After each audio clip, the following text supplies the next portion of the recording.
Halo semua, apa kabar? Jumpa lagi dengan saya Erwin Supandi dari Bintang Stocks Indonesia. Bagaimana nih tradingnya minggu ini nih? Minggu ini market all time high ya. Tapi sayangnya yang jalan hampir ya cuma market cap aja ya. Kalau pegangnya kayak BCA, BRI, Telkom ya panen. Tapi kalau pegangnya lapis 2 cenderung jalan di tempat, bahkan beberapa malah koreksi. Dan kalau pegangnya lapis 3 ada yang trending, tapi ada yang malah nyungsep. Jadi pada dasarnya ketika market all time high, yang menikmati itu nggak banyak gitu ya. Dan ironi banget bukan? Rata-rata kalau yang pegang BCA, Telkom itu kan untuk view-nya long term ya, ya berbahagialah. Tapi pada sebagian besar waktu mereka ketika market masih naik turun dan sebagainya, porto mereka nggak kemana-mana. Bahkan cenderung orang yang beli BCA atau beli Telkom merasa, aduh kok lama banget ya jalannya gini-gini, nggak sabar, akhirnya switch ke saham lain yang pada waktu itu naiknya luar biasa. Nah, sekarang gantian jadinya. Ketika market lagi bullish, lagi strong, yang jalan itu para pemegang market cap, sedangkan yang lapis 2 tadi yang sebelumnya rally dan bagus, terbang dan sebagainya malah bergeraknya kurang bagus, malah turun, malah koreksi.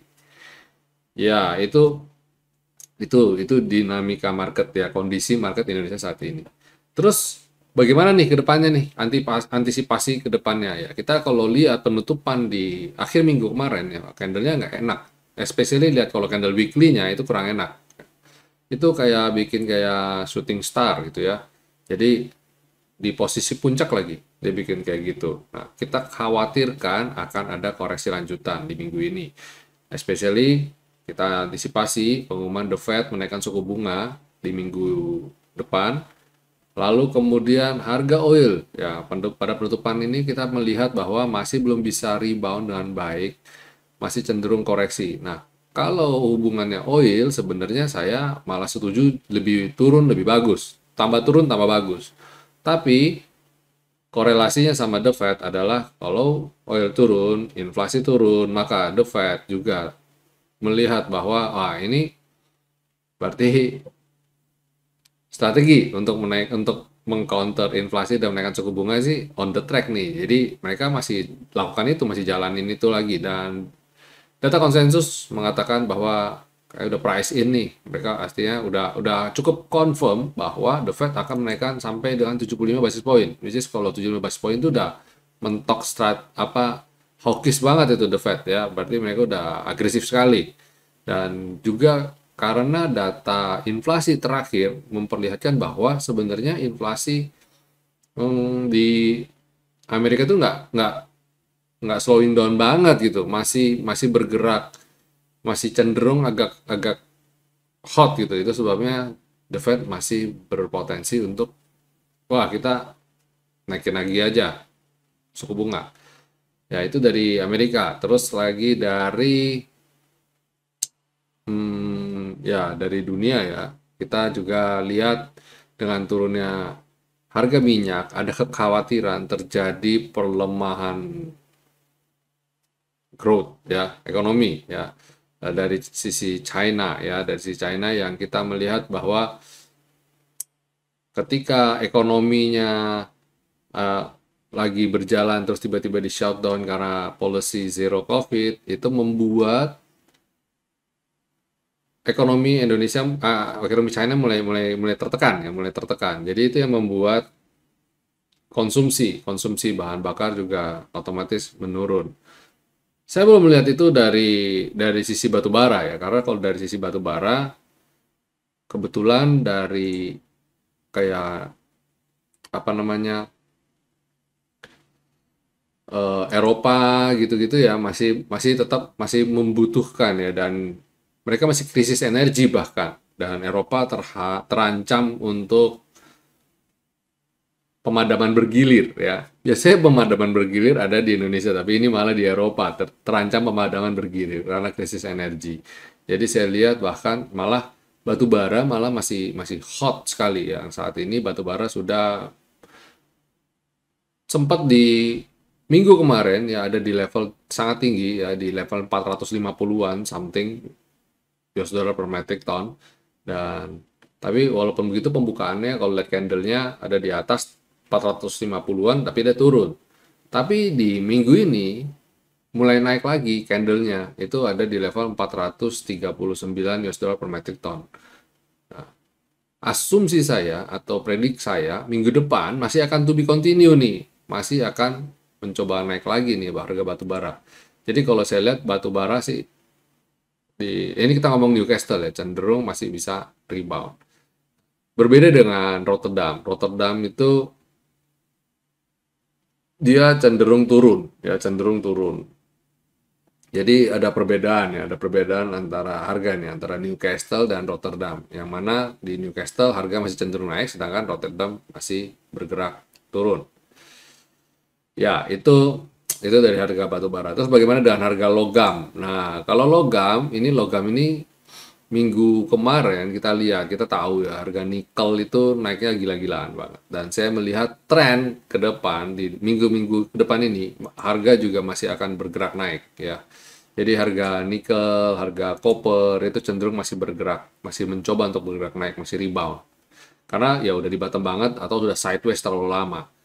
Tapi berbeda dengan emas. Emas justru masih bergerak cenderung turun ya, masih bergerak cenderung turun. Nah, penutupan ada di minggu ini ada di level 1675 US dollar per troy ounce, which is itu titik terendah. Titik terendah sejak 2021 ya. Sempat menyentuh bahkan low-nya di level 1654 per troy ounce ya. Jadi bikin lower low. Ya, emas malah cenderung turun. Jadi orang kalau bilang Mas, bagaimana Mas? Boleh beli emas belum? Ya, sekarang boleh cicil beli gitu ya. Kalau turun lagi gimana? Ya, beli lagi. Pokoknya emas harga segini tuh dianggap murah karena emas tertinggi di periode ini sempat mencapai hampir 2.100 US dollar per troy ounce. Jadi ini harga diskon buat emas. Jadi silakan. Banyak sekali beberapa influencer yang ada di media ya ini merekomendasikan untuk beli emas. Ya, itu tadi sekilas apa yang perlu kita cermati di minggu depan di periode 19 September sampai dengan 23 September. Ya, oke. Hmm, ya, kita sekarang masuk ke market review based on chart ya. Kita technical, kita lihat technical. Nah, ini dia. Ini yang kita cermati ya chart dari IHSG minggu ini ya. Minggu terakhir kemarin tuh penutupannya IHSG turunnya nggak enak banget ya. Ini kan di weekly apa daily, sorry daily. Nah, tapi catatannya kemarin transaksinya mencapai 22,76 triliun. Ya, itu besar banget gitu ya. Volumenya sangat-sangat besar. Tapi saya khawatir itu kayak asing jual dan asing membukukan net sell minus 961, hampir 1 triliun ya asing net sell kemarin itu. Nah, kalau lihat weekly-nya, Bapak Ibu bisa lihat, nah ini candle-nya jelek banget nih ya, kayak inverted hammer atau mungkin hmm, apa ya sebutannya, wingman mungkin. Nah, ini dia kalau candle-nya formasi candle kayak gini ya, ini potensi untuk setidaknya bisa swing nih. Nah, level swingnya bisa ke berapa level swingnya? Level swing bisa ke sekitar, ini kan ada di 7.168 ya. Dari 7.000 tertingginya 7.377. Nah, ini bisa sampai mungkin ke level 7.070-an ya. Ini saya kasih tanda. Bisa ke level ini nih 7065 sampai 7080-an. Jadi kalau kalau lihat koreksi bisa ke level ini nih. Ya, ini saya kasih tanda, kasih warna merah deh. Ini level potensi koreksi ya ke level ini. Tapi amazing ya, ternyata ini di sini ada ada garis skyline di sini ya. Jadi sebenarnya tanpa kita menggambarkan garis ini, kita ikutin pedoman winner stocks aja udah tergambar sih sebenarnya. Ini kalau koreksi gimana ya? Semoga tertahan di level skyline ya. Jadi sebenarnya masih inline ya. Kalau kita lihat dalam beberapa waktu ketika IHSG uptrend koreksi ya tertahan level skyline dan dia rebound ya kan. Moga-moga nanti juga sama, tertahan skyline dan dia rebound lagi. Dan tidak perlu terlalu khawatir karena pada dasarnya pergerakan yang sehat ya sebenarnya ya kayak gitu ya, itu itu menurut saya pergerakan yang sehat. Kalau naik terus ya itu menurut saya malah kayak istilah kayak cenderung kayak kalau terlalu tinggi sekali dibanting habis. Ini aja kemarin naiknya kayak gitu aja sekali dibanting, wah rasanya kayak apa itu, kayak roller coaster gitu kan. Untungnya yang dibanting naik turun tuh saham-saham market cap gitu kayak BCA koreksi, Telkom koreksi, BBRI koreksi. Ya berbahagialah yang sempat jualan BBRI atau BBCA di pucuk, nah, sekarang bisa beli lagi ya. Nah, sampai ada muncul berita tadi ada yang sell di grup bahwa komisaris atau bos direktur BCA jualan sahamnya. Ya, kok dijual sih Pak? Gitu pertanyaannya. Bukannya mereka harusnya berasumsi bakal ini naik lagi. Ya, mereka jual itu kan karena mereka merasa bahwa kayak ini waktunya untuk mencairkan bonus tahunan. Jadi ya waktunya untuk beli lagi nanti di bawah gitu. Mereka pun trading. Tapi gini, saya nggak tahu ya mekanisme mekanisme trading, maksudnya kayak gitu kan insider trading, insider trader sebenarnya. Apakah diperbolehkan ya? Secara harusnya secara hukum ya para petinggi perusahaan harusnya dilarang untuk beli sahamnya.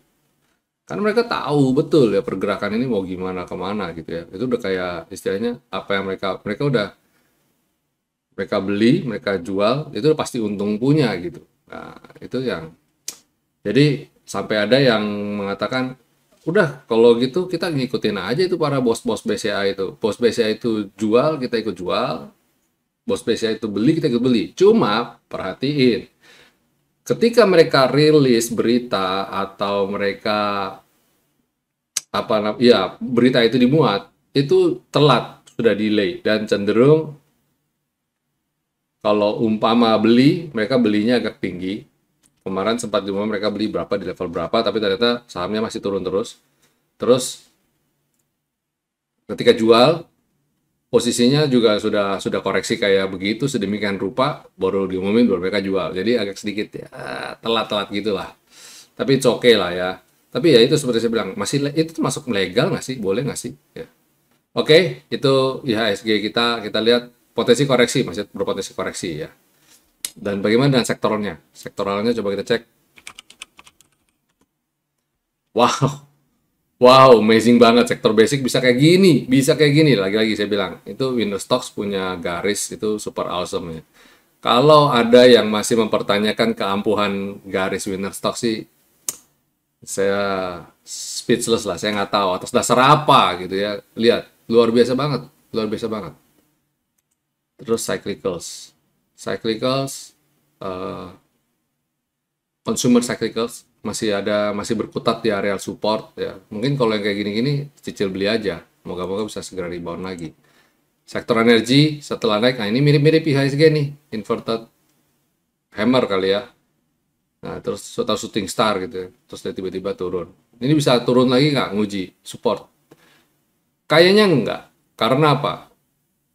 Ya paling uji support sampai sampai di level inilah. Karena harga tren batubara masih berpeluang naik dan di Indonesia saham sektor energi ini yang ngendaliin itu adalah emiten dari batubara gitu ya. Pemegang market cap-nya batubara. Jadi harusnya masih akan kalau emiten tersebut rebound ini harus rebound. Terus sektor finance nah, koreksi setelah sempat breakout, koreksi, dan volumenya gede banget, lihat. Potensial naik lagi nih. Ya. Ini udah lagi disupport lah istilahnya. Ya, cicil beli, ya cicil beli. Terus sektor healthcare, ya wow. Koreksi kena selendang. Nah ini boleh cicil beli juga nih ya. spekulatif ya, siapa tahu bisa lanjut naik. Luar biasa ya, nggak cuma satu dua emiten atau sektor aja, indeks aja, tapi beberapa bahkan ya. Itu membuktikan bahwa indikator dari winner stocks itu sangat reliable banget ya, bisa dijadikan acuan untuk analisa, untuk trading gitu ya, untuk pakai untuk real trading, maksudnya nggak cuma sekedar paper trading based on rekomendasi doang, asal ngomong doang gitu ya. Ini keren nih. Potensi koreksi lagi kita jaga di bawah sini. Nah, silakan emiten-emiten sektor industri yang saat ini mungkin lagi koreksi, silakan Bapak Ibu pantau pemegang market cap-nya siapa, tinggal dijaga aja. Begitu turun ke level ini, ya silakan spec buy. Infrastruktur, wah sama kan, Skyline kena lagi. Nah, seperti saya bilang tadi, nggak cuma satu dua indeks atau satu dua sektor aja gitu, atau satu dua saham aja, tapi ini hampir rata gitu ya. Bagaimana pergerakan mereka itu sangat-sangat nurut ya sama chart-chart dari winner stock. Non cyclicals, nah support tertahan di selendang, moga-moga bisa segera rebound. Ini juga spec buy karena lagi sideways berat dan lagi di support, moga-moga bisa segera rebound. Ada beberapa emiten saya lihat udah mulai ada tanda-tanda rebound ya, sektor consumer non cyclicals-nya ini.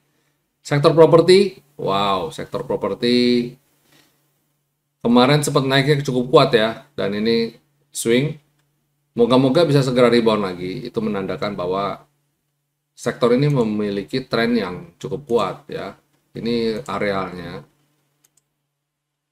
Jadi dia kena ini bisa segera, harapan saya segera rebound lagi, ini arealnya ini ya. Terus habis itu sektor tekno, wadaw. Wow, tekno ini ngeri banget nih. Gila. Ya. Pokoknya kalau di bawah selendang, di dalam selendang, nggak bisa naik di atas selendang, udah jauh-jauh aja lah. Apalagi formasi downtrend kayak gini. Ini kelihatan banget kan? Nih, kelihatan kan? Betapa tekanan jualnya masih cukup besar. Jadi hindarin dulu ya sektor ini ya. Sektor transportasi lagi disupport juga, transaksi juga kecil banget. Ini saya bilang abaikan aja karena kayaknya bukan lagi nge-trending.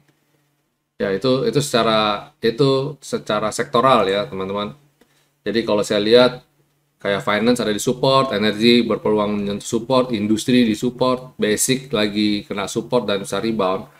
Nah, harapan saya turunnya IHSG di hari Jumat kemarin itu adalah suatu sinyal yang mana potensi bisa segera rebound karena turunnya terlalu dalam. Enaknya adalah turunnya cepat, naiknya juga harapan kita naiknya juga cepat ya. Kalau turun cepat, harapan kita naiknya juga cepat.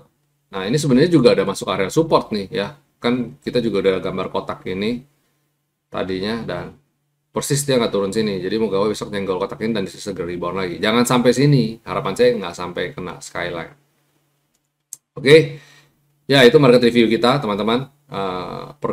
Menganalisa pergerakan IHSG di seminggu ke depan ya. Dan kita masuk rekomendasi. Sebelum saya masuk rekomendasi, saya ajak Bapak Ibu selalu untuk jangan lupa ya subscribe channel YouTube ini dan nyalakan tombol loncengnya. Jadi tiap kali kita upload video, Bapak Ibu dapat notifikasinya. Dan satu lagi, jangan lupa untuk like dan share video ini. Oke, yes, kita masuk rekomendasi ya. Untuk rekomendasi pertama untuk minggu depan, Bapak Ibu bisa cermati adalah Java. Nah, Java ini masuk sektor apa ya ini? Consumer non cyclicals ya, ini consumer non cyclicals. Ada tanda-tanda mulai rebound kan. Dan kalau kita lihat ini sebenarnya ya, ini ada tanda-tanda dia. Nah, ini kayak rebound dari trend line ya. Jadi silakan cermati. Ini masih oke banget nih ya Java. Kesempatan untuk beli karena dia lagi di support. Habis Java ada Barito Pacific. Nah, dengan turunnya harga minyak, harapan saya itu menjadi sentimen yang bagus untuk emiten ini ya. Dan kalau dia rebound, cakep lah ini. Karena dia lagi disupport juga ya. Selain Barito ada TPIA. Ini menarik untuk dicermati ya. TPIA bahkan sempat sudah rebound di hari Jumat tapi bikin galau. Nanti moga-moga besok bisa rebound lagi. Lalu kemudian habis itu ada Elang Mahkota, MTEK. Ini juga sama lagi disupport. Nah, ini kalau saya panjangin, ini chartnya ini udah lama nih chart ini ya. Jadi kotaknya masih sangat relevan nih. Ya, ini sorry. Nah ini. Nah ini kena sentuh support dan di rebound. Moga-moga dia bisa ini ada di support. Ini kalau saya panjangin juga ada support. Ini kalau dia rebound, target saya sementara ke sini dulu aja, ke T2. Ini sekitar 7,7% atau sampai 8%. Ini menarik sekali ya. Silakan. Itu Lang Mahkota. Terus terakhir ada Antam. Nah, Antam ini salah satu grup basic ya. Dan kita lihat kena tertahan di level selendang dan potensi rebound. Dan volume kemarin rendah. Jadi ketika dia turun rendah banget. Dan dengan melihat sentimen dari harga nikel, harusnya ini masih belum selesai. Dia masih bisa naik lagi. Oke. Ya, itu rekomendasi kita untuk perdagangan besok hari Senin. Ini kalau rekomendasi yang ini hari Senin ya. Nggak semingguan. Untuk yang semingguan, saya rilis untuk teman-teman member group ada di, silakan Bapak Ibu cek di dokumen ya, di rekomendasi weekly report di website. Ya, itu rekomendasi kita untuk perdagangan tanggal 19 September 2022. Ya, itu dulu market review, rekomendasi ulasan saham kita untuk minggu ini, akhir minggu ini, di minggu ketiga ya, kalau nggak salah ya. September. Nggak nyangka ya udah di minggu ketiga September. Minggu depan udah minggu keempat. Wow, time so fast. 2002 udah mau berakhir lagi ya, luar biasa sekali. Oke Bapak Ibu, sampai di sini dulu. Enjoy your weekend ya, pasti semoga apa yang saya bagikan bisa berguna, bermanfaat bagi teman-teman semua. Sampai jumpa. Happy cuan, happy trading, and stay safe, stay healthy, and God bless you all. See you.